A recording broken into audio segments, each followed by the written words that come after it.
to the Tuesday Night Touchdown Podcast with your hosts, Reese Downing and Jacob Workman.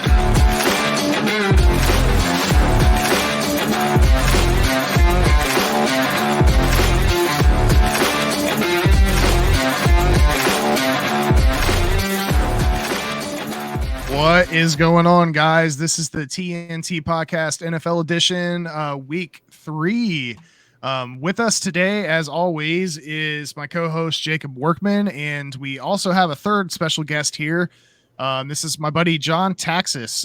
If you can't see in the corner of that polo there, he is a fellow Dallas Cowboys fan. I threw this at Workman at the last second, so surprise, surprise. It was ridiculous. I've done my very best to not be an asshole Cowboys fan, but I'm going to start here in week 3 by bringing on somebody that's going to be able to talk a little bit more about how well this team's doing. So thank you guys for listening. Workman, first and foremost, how's it going, man? Pretty good. Excited for another week. Hopefully to get the Lions back rolling with a win. Very good. Very good. What about you, Taxis? How are things going with you? Great. Thank you guys for having me. I appreciate it. I'm excited to talk some football. And hey, Workman, I did see that that episode of your yearly picks for the Cowboys. 9-8, huh? I still like 9-8. Ooh, right. Okay. We'll all right. We'll schedule's going to get a lot tougher. Shots fired already. I love it. I love it. All right. Well, let's jump right into things here. So with a quick review of the records from last week, I think both of us did improve, although we're still not above 500. Workman finished 6-9-1 with Tampa Bay, Indianapolis, Baltimore, KC, Miami, and Pitt. Workman's lock was the 49ers game, which he did not cover, and I'm going to let him speak to that here in just a minute because he got the absolute screw job from a Mr. Sean McVay. In the Saints game, there was a push at -3. I ended up being 7-8-1. My games were Atlanta, Tampa Bay, Indianapolis, Kansas City, Dallas, Miami, and Pittsburgh. My lock for Miami did cover. So my lock is good. Workman's lock did not end up as well. So before we jump into things a little bit, let's talk about that lock, Workman, man. What happened there? Yeah, it was 100% a bad beat. McVay, the Rams decided to go down. It was a 13-point game? No, I don't even remember what it was. Whatever. They go down the field. It's 2-possession game, meaningless possession. Stafford leads them down the field. They get to the 40. There's 4 seconds left, and McVay trots out the field goal team in a 2-possession game with 4 seconds left. There's literally no point to kick this field goal. But here he is, and of course he bombs it, nails it. I'm watching the whole time just praying that he misses it. But no, the greatest kick of all time. So thank you, Sean McVay, for costing me, and not only in this, but in real life. So it was a unfortunate turn of events there, but it's one of those things that happened, I guess. But it was definitely a very, very, very bad beat in the game that I thought I had locked. Yeah, if by some happenstance, Sean McVay, you listen to this podcast, don't be surprised when you get a bill from TNT Podcast CO Jacob Workman to get his money back on that, because that was a screw job. And you can't tell me that asshole didn't know the line. Like, I know he comes out and he says he didn't know the line. Okay. There was no reason to kick that field goal. Oh, man. All right. Well, again, like I said, we both improved on the previous week's record. So let's keep that ball rolling here. Before we jump into our picks for this week, we're going to jump into some news and notes. Most recently here, Cam Akers has been traded to the Minnesota Vikings for a late round pick. Don't really know if this is much of an impact. Kyron Williams has really been running the ball there. Cam Akers hasn't been happy in LA since he's been there. It doesn't seem like he really aligns with Sean McVay. Workman, what do you see this as having an impact at all for the Rams and or the Vikings? For the Rams, just a little bit of a distraction. It's gone. I think that's the only pro. I mean, Cam didn't do a whole lot for the Rams. I love Cam. Cam at Florida State was one of my all-time favorite Florida State running backs ever. He was awesome to watch. He had the worst offensive lines in the history of college football, and for him to do what he did at Florida State was incredible. Unfortunately, he went to the NFL and had one of the worst offensive lines in the NFL with the Rams last year, and he still wasn't able to do much.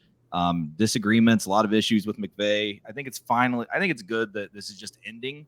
Kevin O'Connell was his coach in Los Angeles. So they going back in time here. So they know each other a little bit. I don't think it's a huge deal for the Vikings. I mean, it'll help getting a guy to go with Madison, but it's not a huge deal to me. But I am happy for Cam to get out of there at least. Yeah. What do you think, Texas? I think it's going to help the Vikings a little bit. I mean, back, just as early as last year, they had Dalvin Cook running with Madison Spelling. And right now, I don't think they really have that second back that they can really rely on when Madison's, needing a breather or something like that. I mean, yeah, he's had his struggles in LA, but I do think he can turn around in Minnesota and give them a little bit of boost in that running game when Madison isn't in. Yeah, so this is the unofficial depth chart for the Minnesota Vikings, but they have Alexander Madison obviously is that number 1 spot. Ty Chandler sitting in the second. Myles Gaskins is third, and they have already added Cam Akers, although they do have him currently slotted in the 4th spot, which makes sense since he doesn't even wear a uniform yet.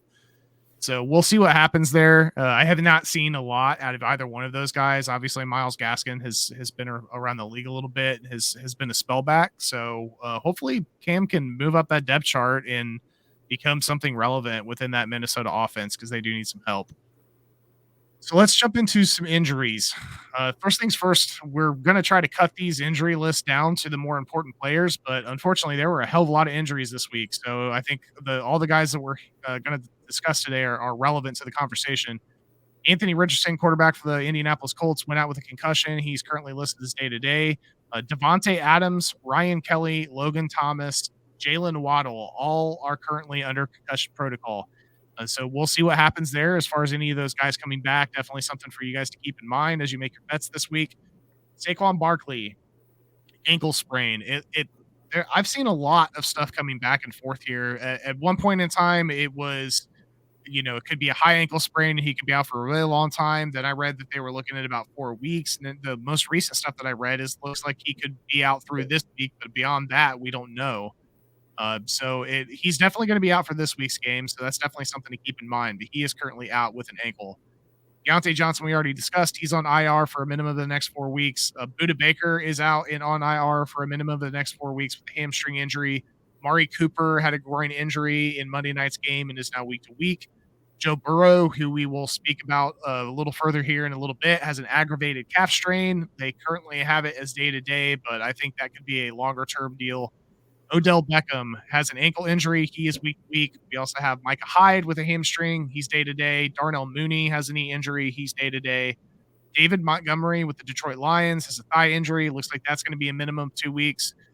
Bryce Young, which is something that came out here more recently, had an ankle injury and is set out of walkthroughs with that ankle. So not sure if he's going to be showing up on Sunday or not.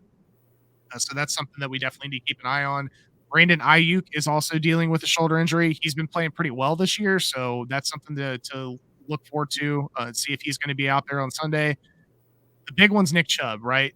Nick Chubb is out for the season with a very gruesome knee injury. I don't know if you guys saw the video on that or if you were watching the game, but it was not pretty. I hope he's able to come back from that, but he is out for the rest of the year. We'll talk in a little bit about what the Browns are going to do in order to replace that.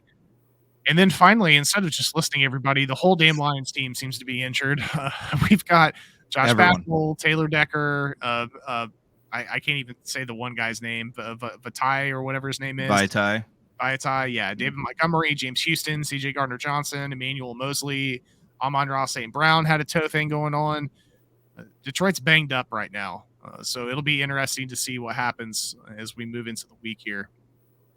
Let's move into some week 2 game updates. So first game we're going to start off with here is the Baltimore at Cincinnati game. Baltimore won this game 27-24. Lamar Jackson finished 24-33 with 237 and 2 touchdowns. Gus Edwards was the leading rusher with 10 carries, 62 yards and a touchdown. Nelson Aguilar led the receiving squad with 5 receptions, 63 yards and a touchdown. Joe Burrow on the Bengals side, 27-41, 222 yards, 2 touchdowns, and a pick. And we're going to get into that here in a second. Joe Mixon led the rushing attack with 13 carries for 59 yards, and T. Higgins had a couple really big plays. He finished with 8 receptions for 89 yards and 2 touchdowns.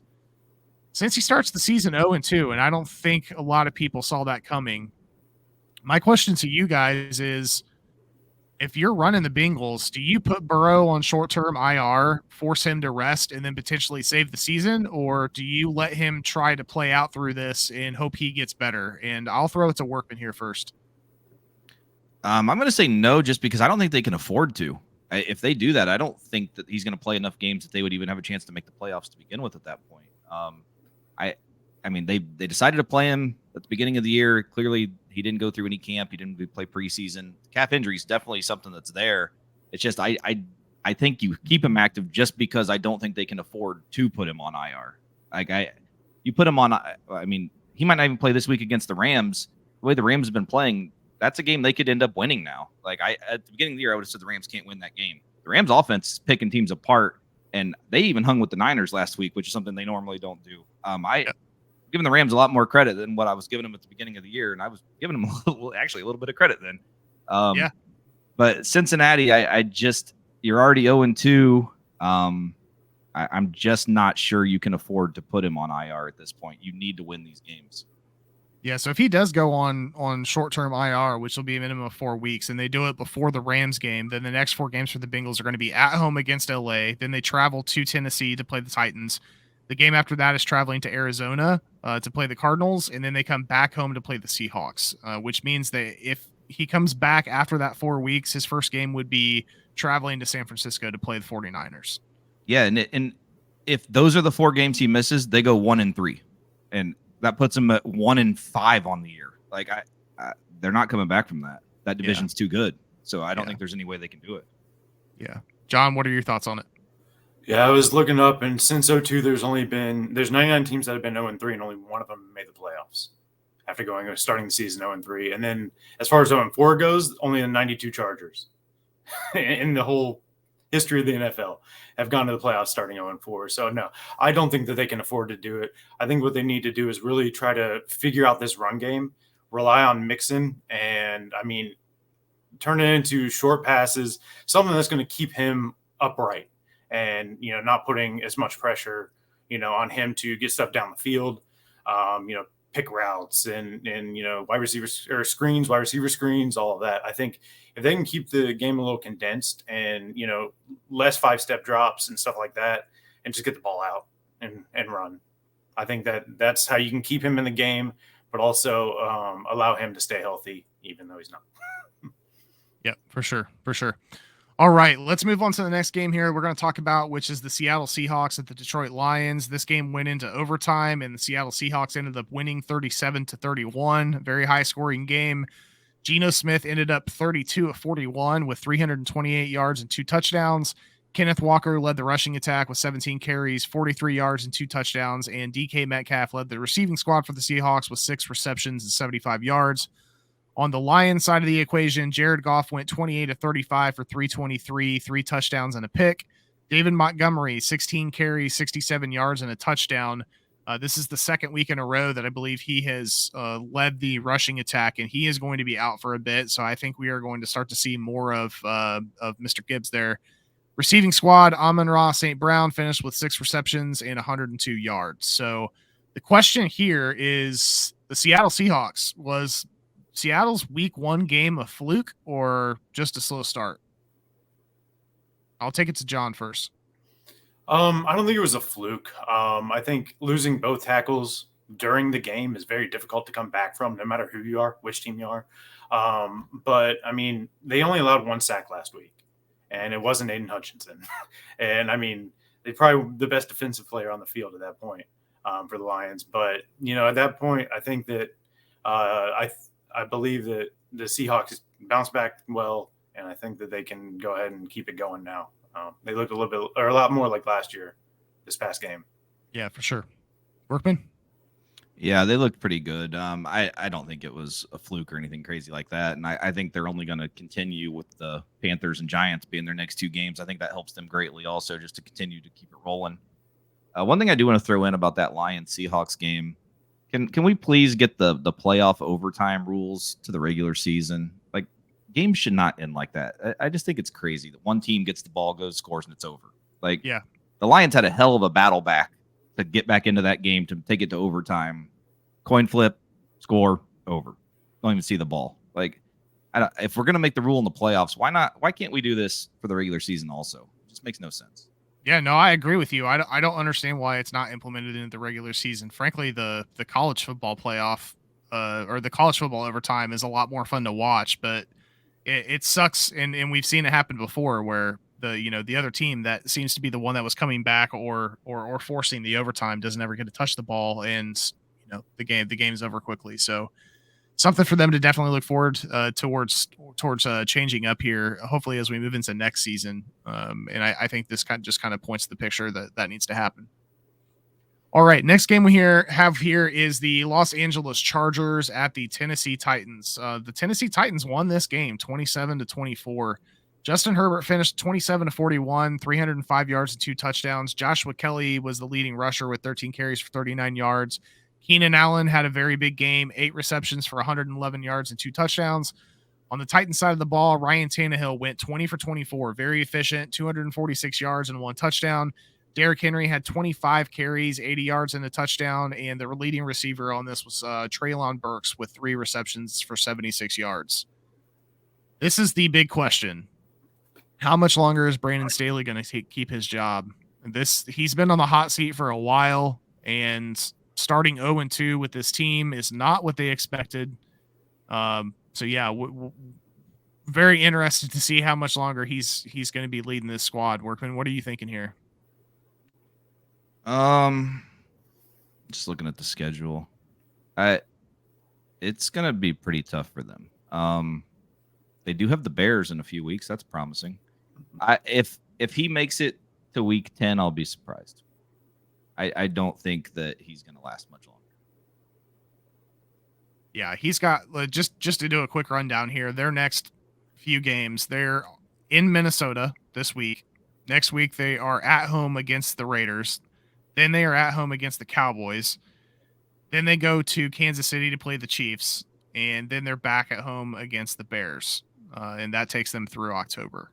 So, John, yeah. What are you thinking here? No, I mean, Workman, go ahead. I was just say if they lose that Bears game, it's over that night. And that looks like I can't see what night. It's a primetime game. It says 8:20. I don't know if it's Sunday night or Monday night or Thursday night even. Whatever primetime game that is. If they lose that one, it's that night. Yeah, I mean, this is his third season as head coach. It seems like every year they've got so much talent, and every year they underachieve. Like I've put them deep in the playoffs every year, but it just feels like something like with Staley as head coach. And then he's part of the McVay coaching tree. Like back in the day when everybody who even said hi to McVay got a job. That's when but he was a defensive coordinator for the Rams for the one season. They led the league in defense, points allowed, and yards. So at that point, I really think that I think that he's due to either show up or get out. But I pose this question to you guys.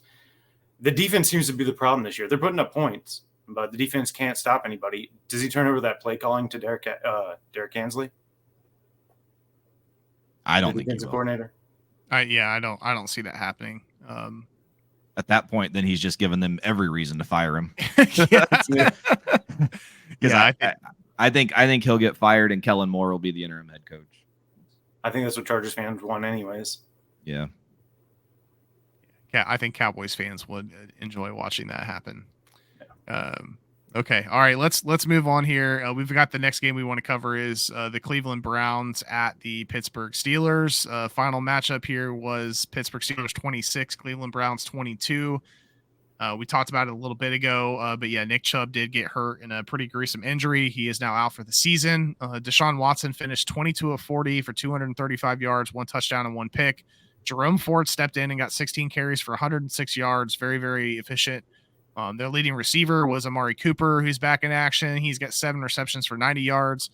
On the Pittsburgh side of the ball, Kenny Pickett, 15 for 30, 222 yards, a touchdown and the pick. Najee Harris was the leading rusher at 10 carries for 43 yards. And George Pickens, 4 catches, 127 yards, and 1 touchdown.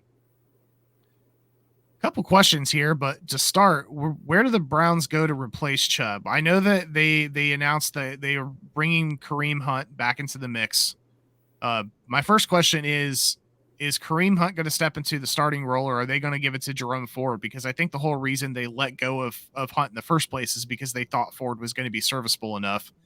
And the second question to that is, are they going to try to bring in someone else? There's a couple other free agent running backs out there like Leonard Fournette that could come in and make this an even further running back by committee with Chubb being out of the equation. So, John, I'll throw it over to you first. No, I like the signing of Kareem Hunt. I mean, he was there. He knows the offense. It's not going to take him much to get up to speed. But I think it's going to be more of a timeshare between the two, Ford and Hunt, than it was with Chubb and Hunt in the past couple of seasons. But I do like Ford. He looked pretty good. I mean, against a decent defensive line of the Steelers. Workman? Yeah, I agree. I would definitely start Ford, though. I like what he brings. He's fast as hell. Like, I love watching. You don't see too many guys with that speed out there, so he's always a nice change of pace. Hunt definitely get some carries, but yeah, I don't think it'll be like the Chubb dominance like it was, like what John was saying. I agree with that. Yeah. The other question that comes out of this game is what the hell is going on with Pittsburgh's offense? Matt Canada. Is that it? I mean, they have pieces. Yeah. I mean, they had some hype coming into the preseason, and that offense looks like shit. Canada has never had success anywhere. He's awful. Yeah, I think we brought him up on our NFL preview show, even. Like, we would be did. the story. Like, yeah, for sure. I mean, do you think there's a situation where Tomlin finally pulls the plug and goes and replaces him? I mean, not during the season. No, not during the season. Takes too much to start over at that point. Yeah, and Tomlin doesn't seem like that type of guy either. Yeah, they have to figure something out there because that offense does not look good. All right, guys, let's jump into some week 3 picks here. So we're going to kick things off on Thursday night. So Daniel Jones and the 1-1 New York Giants are heading to San Francisco to face Brock Purdy in the 2-0 San Francisco 49ers. Giants are coming off a roughly 1 victory against the Arizona Cardinals, while the 49ers came away with a 7-point victory against the Rams in a game that should have been a larger victory than what it was. Los Angeles Rams are showing some people they can continue to play despite having some injuries there. This is a home opener for a very good 49ers team, and the Giants are going to be without Saquon Barkley. Workman, the line looks to be -10 for San Francisco. So who are you going with? Yeah, I'm going to take the Niners again. Even though Kyle Shanahan came out and basically was talking a lot of shit about Thursday night games and how little you can do to prepare for them. But I still think they're too much. They're a much better roster than the Giants, and home field, big difference. The defense is going to dominate. I like the Niners to cover this. John? Yeah, I agree. No Saquon. I don't think they have a chance of covering that 10-point spread. Yep, I'm with you guys. I'm taking San Francisco here minus the 10. I don't think it's going to be too much of a game. All right, moving into Sunday 1 p.m. games, we're going to start off with the Tennessee Titans. So Ryan Tannehill and the 1-1 Tennessee Titans are traveling to Ohio to face the 1-1 Cleveland Browns. The Titans got a surprising victory over the Los Angeles Chargers that we just touched base on here, and the Cleveland Browns not only lost to the Steelers Monday night, but they also lost their lead back, Nick Chubb, for the season, who's definitely the heart of that offense. It's definitely going to put more pressure on Deshaun Watson to perform, and he has not been doing that very well so far this year. John, who are you going with here? It looks like Cleveland is currently -3. I'm going to go with Tennessee. They busted my parlay last week. Only one I got wrong. But no, I like what they showed last week. I think that they can, especially without Chubb in the lineup, I do think that Tennessee can hold Cleveland to maybe, 14, 17 points and put up more than that. Workman? Yeah, I changed I picked Tennessee, and at the last minute on the show last week, I changed them to San Diego, and I'm not going to do it again. I like Tennessee. I think they'll win the game outright. Yep, I'm right there with you guys. I've got Tennessee winning this one. All right, moving into our next game here. The 0-2 Los Angeles Chargers are traveling north to face Kirk Cousins and the 0-2 Minnesota Vikings. The Chargers just lost to Shocker that we just talked about last week, and they have a coach on the hot seat, while the Minnesota Vikings are scoring points but struggling to stop the bleeding on the defensive side of the ball. Both of these teams are very desperate for a win. The Chargers are on their second straight road game, while the Vikings will be coming off of 10 days rest. Workman, who are you going with here? Minnesota's -1.5. I'm actually going to give the Chargers the win here. Cover and win outright. I think that the offense will keep it rolling, and the defense doesn't matter in this game because I've said every week Minnesota's defense sucks, and I will continue that statement. I think the Chargers offense will keep it rolling just enough. Definitely a high-scoring game, though. Take the over in this one, whatever it is. John? I think I'm going to go with Minnesota. They showed a lot of heart last week, just trying to keep it close against the Eagles, and the extra layoff from having the Thursday night game, get that little rest in. I think that, I mean, the Chargers defense isn't anything either. Like you said, high scoring game, take the over, but I'm gonna go with Minnesota on this one. Yeah, definitely with you guys on the over. I'm going to go with the Chargers on this game. What were you saying, Texas? I would say, what do you guys feel about that fumble rule that happened with Jefferson? You think it needs to change? I've always been a fan of keep it the same. I mean, it's a dumb rule, but like, how do you change? You can't change it. Like, I mean, maybe not like a touchback to the 20, but maybe put it like the 40 or something, you know, where you still have to move the ball to get into scoring range. But I mean, I don't like the rule myself.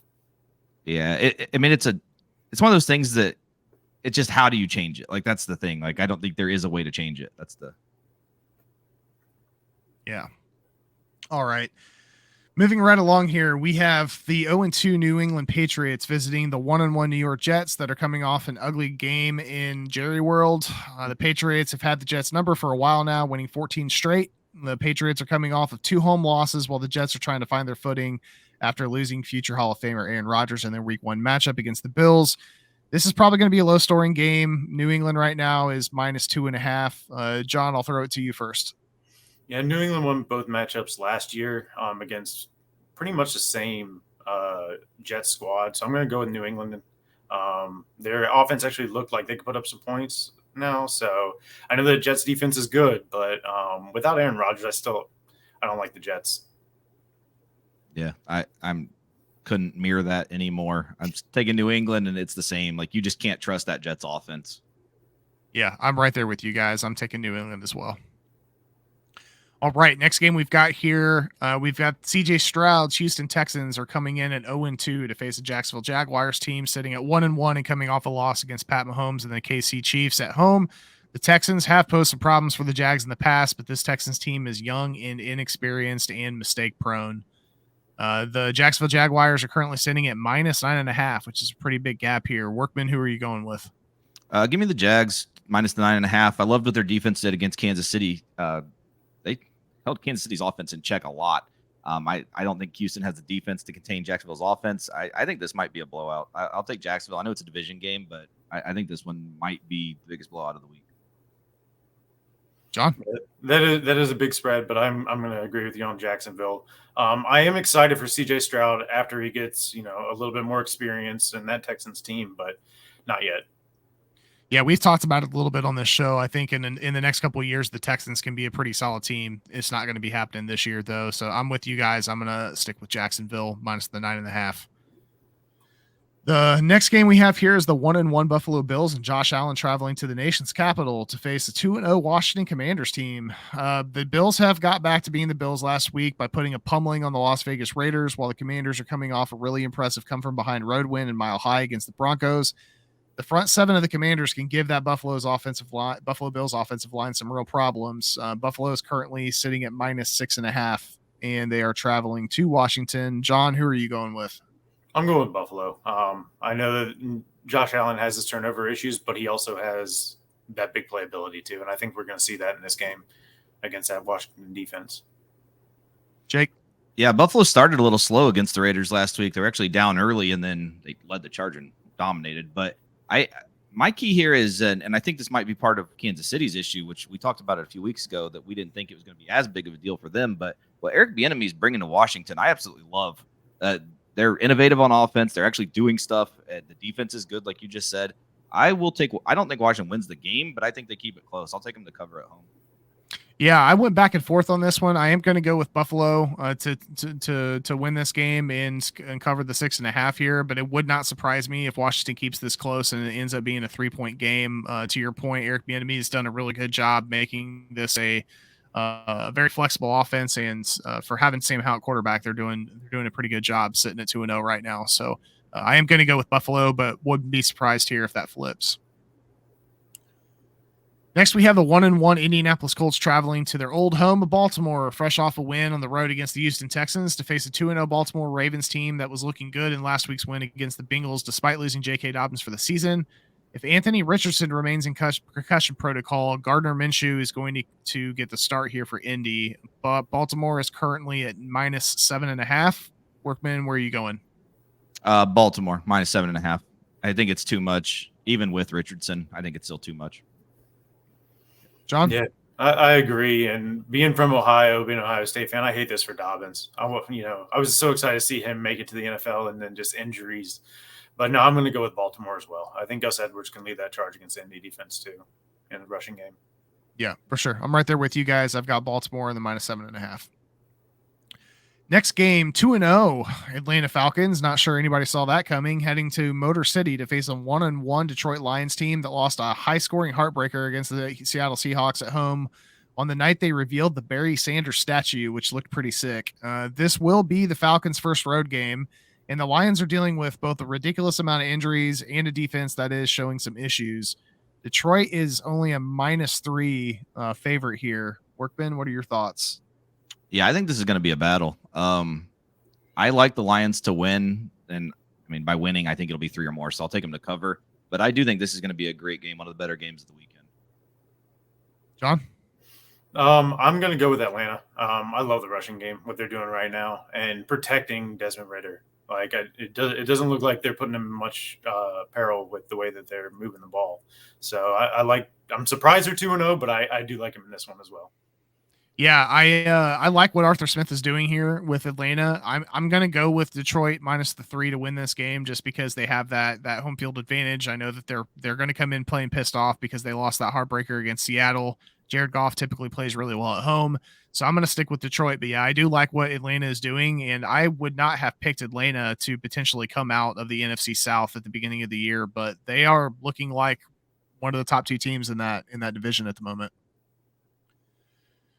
Next, we've got the 2-0 New Orleans Saints. Speaking of NFC South, heading to the land of the cheese to face the Green Bay Packers team, currently sitting at 1-1 and coming off a tight loss against a Falcons team in a game that they should have won. David Carr and company are leaning on the defense to keep them in tight games, while Jordan Love and the Packers are looking to get back on track here. This is probably going to be a defensive battle.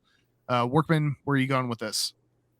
I actually like the Saints in this one. I like them outright. I like them to win the game. I'm pretty high on the Saints this year. Like I've talked about a few weeks, and I'm one of the few people who are decently big on Green Bay. Also, Love's been solid. Like I'm not taking anything away from him. I just think that I think the Saints are just a little bit too much. I think the defense will get to Love, and I think they'll win the game. Yeah, I agree on that. I do, like you said, I do like what's going on in Green Bay. I didn't expect it. With Jordan Love after Aaron Rodgers left, but I do like the Saints in this one outright as well. Yeah, I think this could have been a little bit it could potentially be a tight game here being in Green Bay. Jordan Love does look good, and that was Derek Carr, not David Carr. I think I said David Carr there, but yeah, I'm going to take New Orleans here in this game. So moving on to the next one here, and I think this is rounding out our 1 p.m. games. We are looking at the 0-2 Denver Broncos traveling south to face the 2-0 Miami Dolphins. Denver's coming off of 2 losses at home, while the Dolphins will be playing their home opener. Russell Wilson and that Denver offense are feeling the pressure, especially with Sean Payton at the helm, while Mike McDaniel has things fine-tuned and rolling. Miami is currently sitting at -6.5. John, who are you going with? I'm surprised it's not more. Like, I'm really surprised it's not more. After what we saw Washington do with Denver, I'm taking Miami all the way. Jake? Yeah, I'm taking Miami also. A little bit of a crushing loss. They hit that Hail Mary, and they did get the 2-point conversion, which is a terrible way to lose. But I just think Miami's way too much. Unless Denver somehow figures out a way to score 35 points in this game, which I don't think they will, I think Miami covers pretty easily. Yeah, I'm right there with you. I think Miami's going to win this pretty handedly. First game at home. I think they're going to be excited to be in front of all those Miami fans. There's a lot of hype around this team this year, and I think that they're going to kick off their home stretch here with a bang. All right, let's move into some 4 p.m. games. So first of our 4 p.m. games is the 0-2 Carolina Panthers traveling across the country to visit the 1-1 Seattle Seahawks that are coming off a huge win in Motor City in overtime against the Detroit Lions. Carolina's offense is struggling to get going under rookie QB Bryce Young, who is also currently nursing potentially an injury. It may not even play, while the Seattle offense, flash shades of what their offense would look like or did look like last year.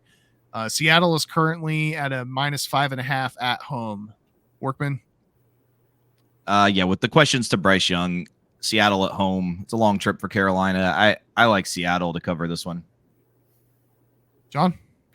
Yeah, I like Seattle to cover as well. Carolina gave up over 100 rushing yards to the Saints, and I see the same thing happening here. I think the time possession is going to go Seattle's way too, and it's just going to be too much. Yeah, I think Seattle kind of shook off the rust there a little bit. They looked really good on offense last week. I don't think it would matter regardless whether Bryce Young is playing this game or not. I'm taking Seattle minus the 5.5. Next game we have here are the 0-2 Chicago Bears heading to Arrowhead to face a Kansas City Chiefs team that is sitting at 1-1, but it's looking more and more like the Chiefs that we've known here recently, having both Travis Kelce and Chris Jones back on the field. The Bears have not looked good so far this year. They're really struggling on the defensive side of the ball. The Chiefs haven't really revved up the offense yet like we know that they can, but this will be Kelce's second game back, which likely does not bode well for the Chicago Bears team. John, where are you going with it? It's a 12.5-point spread for Kansas City. No, I'm going Kansas City with this one. Chicago's shown me nothing this year that breeds any confidence in their game. So I'm going to go with Kansas City with the point, with the 12.5. Workman? Interesting day for the Bears. So defensive coordinator resigns. Apparently his house was raided. Some interesting things going on there. Justin Fields has some questionable comments about things that have been going on with the coaching and how he just wants to play. He's a robot, free and run. And yeah, so I don't know. I think the Chiefs absolutely obliterate them, but the Chiefs notoriously are one of the worst teams at covering spreads. And with it being 12.5, that's pretty high for the Chiefs. I'm going to take the Chiefs, but this is not going to surprise me if they don't cover this. Yeah, all things considered, with everything going on, you would think that Kansas City would win this game 30-0, but that they are notoriously not great at covering spreads, so that concerns me a little bit, and especially with everything that's going on with Chicago right now internally. I think this is going to be a pretty easy win for the Chiefs, but I don't know that I would throw any money down on this game. Wrapping up our 4 p.m. games, Dallas Cowboys are traveling to Arizona at 2-0 to face an 0-2 Arizona Cardinals team that is managing to stay in games when the preseason predictions thought this team would be performing much worse than what they are. Josh Dobbs is playing pretty well, all things considered. The problem this week is that they have not faced a defense like the Dallas Cowboys. They're looking like potentially the best defense in the league.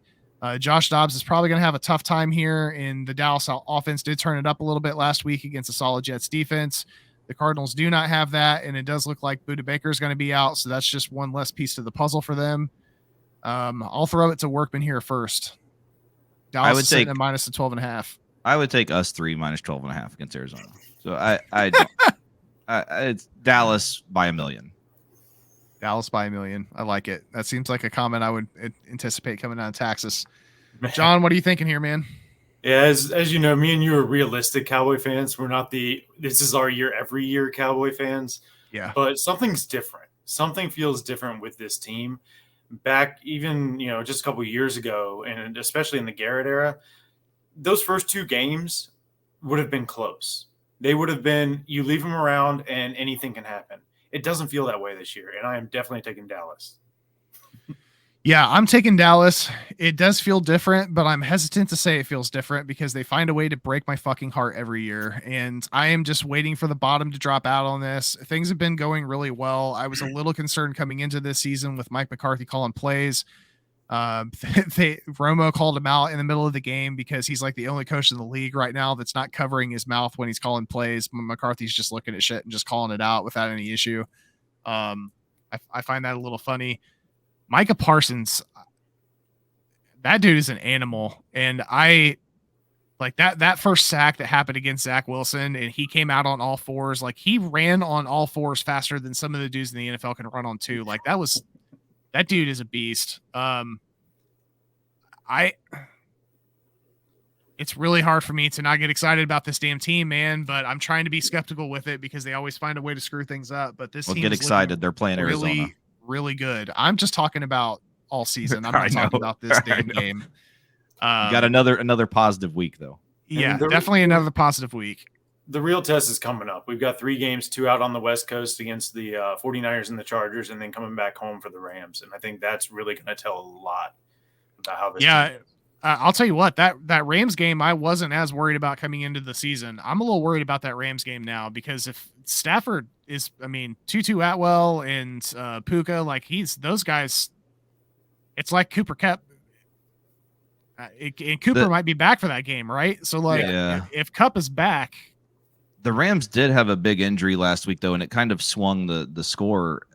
Joe Noteboom, the guard, got hurt in the game in the third quarter, early in the third quarter, and that's kind of what swung the game. Stafford started getting pressured then. He hadn't been pressured at all, and that really is what gave the Niners the opening in the game. So that'll be something to note, is see if he is going to be back for Monday night or not, because that's a huge injury for the Rams.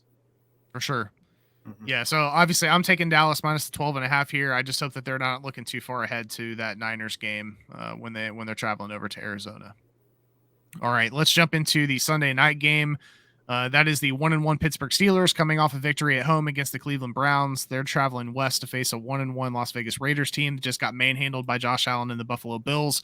Steelers won last Monday thanks to 2 defensive touchdowns, but that offense continues to struggle like we just talked about. The Raiders got a win week 1 against a struggling Denver team, but the offense did not find their footing last week against Buffalo. Workman, I'll throw it to you first here. Pittsburgh's currently sitting at minus 1.5, traveling to Vegas. This is a tough one for me. I've always been kind of a fan of what the Raiders have, but they're not showing anything, which kind of seems like Pittsburgh's offense. So this is a tough game to pick. Jesus. I'm going to take Pitt minus the 1.5, but this is probably the least sure I am on any pick this week. This is a game that can go either way, and obviously the line's telling that at only 1.5. So I'm going to take Pitt, but this is I think this is a great Sunday night game. I think it'd be fun to watch. Yeah, I think it's going to be a pretty close game. I'm taking Pitt here as well, but I would not be surprised if this flip-flops. John, what are you thinking? Yeah, I mean, what was Adams? Is he in concussion protocol, you said? Concussion, yeah. Yeah, he's in Is he concussion out protocol. or just not sure yet? Not sure. If he was in, I'd take the Raiders, but right now I just have to go with Pittsburgh on that, especially with that big question mark. For sure. All right. Well, we're now going to move into Monday with our second week in a row with a doubleheader.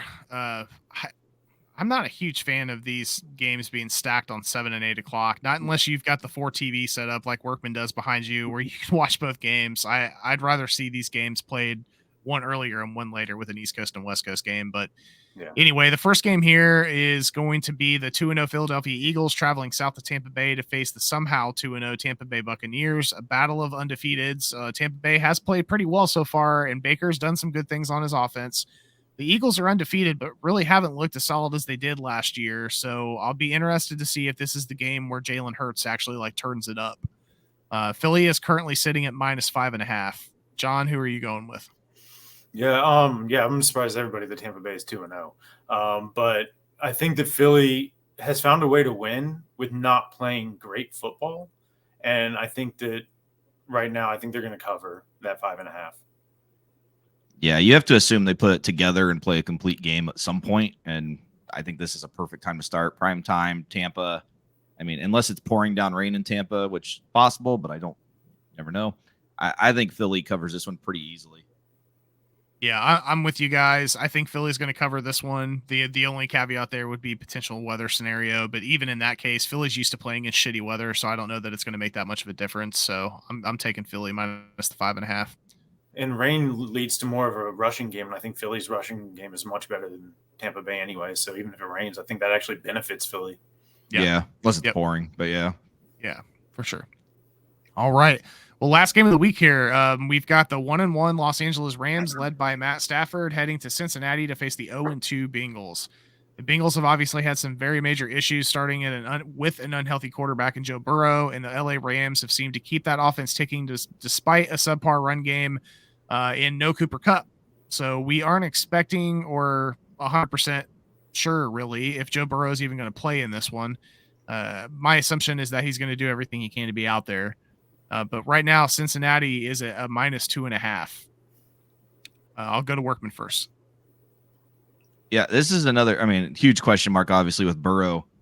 Unfortunately, the injury reports don't come out today for the teams playing on Monday night, so we're still a little bit behind on that. I'm going to take the Rams to cover.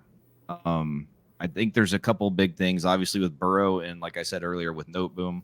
Those are two big things. If Noteboom's out, I want Cincinnati, which obviously I don't get that luxury. So I'm going to take the Rams right now. And Puka Nacua, McVay has just schemed him. He's the only player they throw the ball to, and he's wide open every play. Like it's McVay's amazing what he does, and Stafford's been fucking just slinging. Like this is not last year's Stafford. He's back to fucking slinging it, and it's nice to see. And when Kupp comes back, like I think they become real dangerous. As long as the offensive line can stay and protect anyone, I think they become a much dangerous team when Kupp is back, and hopefully that's soon. I know it's still up in the air, but for this sake, I am going to take the Rams to cover and hopefully win outright. John? Yeah, I agree. I mean, Sean McVay is the best at, like you said, scheming people open. Like everybody knew it was going to Kupp as long as he's been around, and like he still goes off for 11, 150 and 2 touchdowns. Like how does that even happen? But funny stat, when I was doing some research, first 2 games, Kyren Williams, he was 14 for 52 yards and 15 for 52 yards. So he's had the same rushing output, 1 fewer carry against the first 2 teams. And Cincinnati's given up 206 yards for against the Browns, and then 178 last week against the Ravens. And I think that Kyren Williams is going to have over 100 this game, and I think that they're going to win outright. Yeah, I'm with you on the Rams. Whether Joe Burrow is playing in this game or not, if Joe Burrow does play in this game, potentially it could be somewhat closer. But yeah, I'm going with the Rams on this. Their offense has been really, really impressive despite not having Cooper Kupp. Kyren Williams no longer has a shadow behind him and Cam Akers, which I don't even know if that was necessarily that big of a deal, but he seems like he could have been potentially a bit of a locker room problem. So now that that's been taken care of, I think the Rams come into Cincinnati here and take the win. All right, guys, that is our last game for week 3. Either one of you guys have anything else you want to add before we sign off here? Jacob, I'll throw it to you first. Well, one interesting thing, I think we all just picked the Bengals to go 0-3. That's an interesting thing that just happened. Also, locks of the week. Oh yeah, that's right. Yep, I forgot about that. You want to go? You can go ahead. Yeah, for sure. I've been bouncing between a couple different ones here. The 12.5 is as big as it is. I've kind of leaned into that Arizona Dallas game, but I'm going to go Denver at Miami as the lock with Miami. Miami got it for me last week. I'm going to stick with them this time. So I'm going to take Miami as my lock. John? Yeah, I could take the low-hanging fruit and say the Cowboys. I mean, that one's the obvious lock, but I'm going to actually go with Seattle over Carolina in the 5.5. Did we take both of yours? So for the first time in our college podcast, me and Reese had the same lock, and I actually was going to pick Seattle. I'm not going to double lock again because I can't curse myself like this again. So it's you're cursing yourself. You end up cursing me. I'm going to go with Philly -5.5 Monday night. All right, so we got Philly -5.5 on Monday night. John's taking the Seattle team, and I am taking Miami. So those are our 3 locks for the week. All right, well, I think that wraps everything up here. Either one of you guys have any last thoughts? Eat 'em up, Lions, as always. Lions. Yeah. Very good. Yeah. Well, John, hey man, we really appreciate you joining the show. Looking forward to having you on again later this year. Yeah, absolutely. I think there's a lot to be said here for bringing in these special picks, and we talked about this at the beginning of the year, doing things like having wife picks and things like that. But I think it's a little bit more fun when there's people on here that actually know their football. So, if Dallas is getting that first Philadelphia win, trust me, you're going to be on the week after that, so we can throw some shit at Workman. So gladly, yeah. I don't care if they beat Philadelphia. Oh man! All right, guys. Well, thank you guys for listening. As always, for Jacob Workman and our guest John Taxis, this is Reese Downing. If you guys want to follow us on socials, it's down here on the bottom right of our screen. At Tuesnight TD Pod. That is TUESNIGHT TD Pod. That is all of our socials. We are now listed on both Spotify and Apple Podcasts. So if you guys do not want to watch us on video, please go check us out on Spotify or Apple. Share, like, comment, subscribe. Let us know if you guys have any locks or anything you guys want us to discuss during the show, and we will make sure that we bring that up. But thank you guys for listening, and we will talk to you guys next week. As long as I get some swag for next time. We're working on it. And everyone check out the college episodes also. Yes, absolutely. Absolutely. Yep. Check out those college episodes. And if I lose my lock on college next week, it is 100% Workman's fault because we have the same lock and he's going to break my streak. I have a feeling. It might happen. All right. Thanks, guys. See ya. See ya.